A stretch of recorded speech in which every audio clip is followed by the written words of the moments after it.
ایک تو تعداد میں ساری امتوں کے مقابلے میں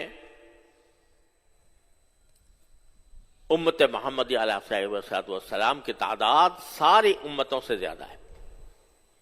ایک حدیث میں آتا ہے کہ رسول کریم صلی اللہ علیہ وسلم نے فرمایا کہ مجھے دکھائی گئیں امتیں تو میں نے پچھلے انبیاء کرام علیہ السلام کی امتیں دیکھیں تو کسی نبی کے ساتھ ایک جماعت تھی، محدود جماعت تھی، کسی کے ساتھ 2-3 ہی آدمی تھے، اور کوئی نبی ایسا بھی تھا کہ تنہا تھا،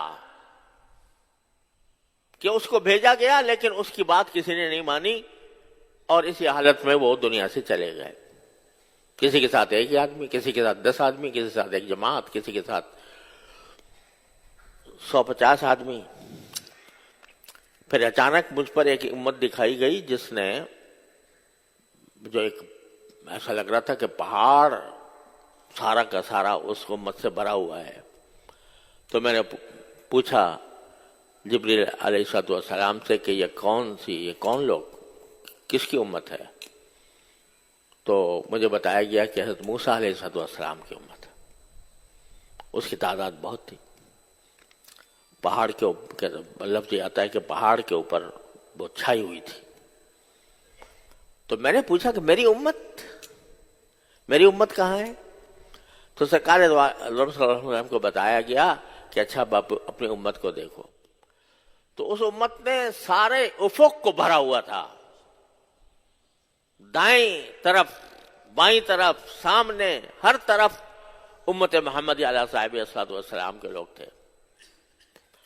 تو ساری، اور فرمایا سرکار دو عالم صلی اللہ علیہ وسلم نے کہ یہ تو امت نظر آ رہی ہے، اور فرشتے نے بتایا کہ اس میں سے 70,000 آدمی ایسے ہوں گے جن میں سے ہر ایک کے ساتھ 70,000 ہوں گے، اور یہ جنت میں بغیر حساب کے داخل ہوں گے، ان سے حساب کتاب ہی نہیں لیا جائے گا۔ حدیث، ایک دوسری حدیث میں سرکار دو عالم صلی اللہ علیہ وسلم نے فرمایا، اس بات کو بتایا کہ 70,000، اور 70,000، ہر 70,000 میں ہر آدمی کے ساتھ مزید 70,000 ایسے ہوں گے جو اللہ تعالیٰ بے حساب جن کو جنت میں داخل کر دے گا۔ ایک صحابی تھے حضرت عکاشہ بنت ابن محسن، وہ کھڑے ہو گئے اسی وقت اور کہا کہ یا رسول اللہ دعا کر دیجئے میں بھی اس میں شامل ہو جاؤں۔ آپ نے دعا کر دیا، کہا ہاں تم بھی ان میں ہو۔ سرٹیفکیٹ ہی مل گیا ان کو وہیں کہ تم بھی ان میں ہو کہ بے حساب داخل ہو جاؤ گے۔ اب جب دیکھا لوگوں نے کہ یہ سلسلہ چل رہا ہے تو حضرت عکاشہ نے اپنے لیے یہ سرٹیفکیٹ لے لیا، تو ایک دوسرے صاحب کھڑے ہو گئے کہ یا رسول اللہ مجھے بھی دعا کر دیجئے۔ فرمایا کہ عکاشہ تم سے سبقت لے گئے، یعنی اب یہ سلسلہ اگر چلا تو کہاں تک جا کے رکے گا، اس واسطے آپ نے فرمایا کہ عکاشہ سبقت لے گئے۔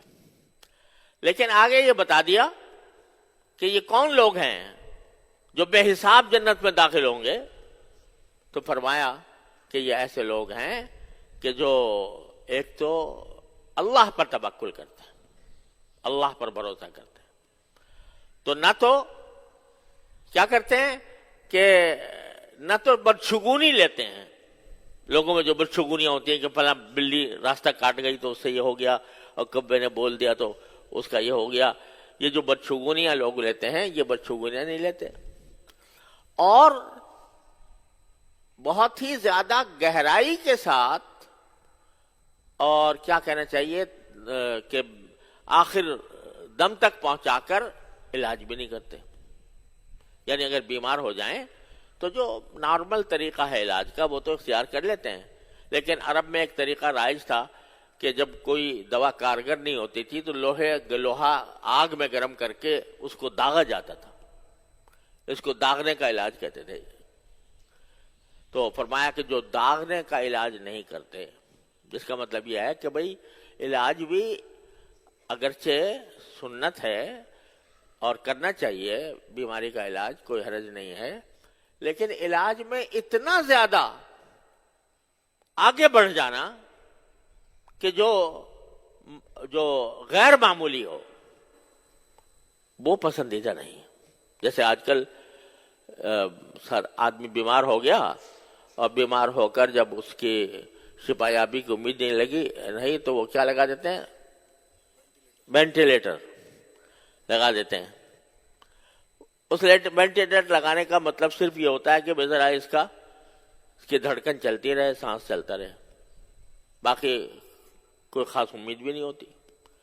تو اس قسم کا جو علاج ہوتا ہے کہ غیر معمولی بلا وجہ پیچھے ہی پڑے ہوئے ہیں کہ میں کسی طرح اس کو زندہ رکھنا ہے، تو یہ علاج بھی ایسا علاج بھی پسندیدہ نہیں ہے. تو لا یکتوون، وہ لوگ جو داغ نہیں لگاتے، بدشگونی نہیں کرتے اور اللہ کے اوپر توکل کرتے ہیں، وہ ہاں. اور یہ بھی کہ یہ جو ناجائز قسم کے تعویذ گنڈے ہوتے ہیں وہ بھی نہیں کرتے. ولا یسترقون، ایسے رقیے بھی نہیں کرتے جو ضرورت سے زیادہ ہوں. لفظی معنی تو یہی ہے کہ زیادہ جو تعویذ گنڈے ہیں، عملیات ہیں، جھاڑ پھونک ہے، وہ ضرورت سے زیادہ نہیں کرتے ہیں اور اللہ پر توکل کرتے ہیں. یہ ہوں گے جو جنت میں بے حساب داخل ہوں گے.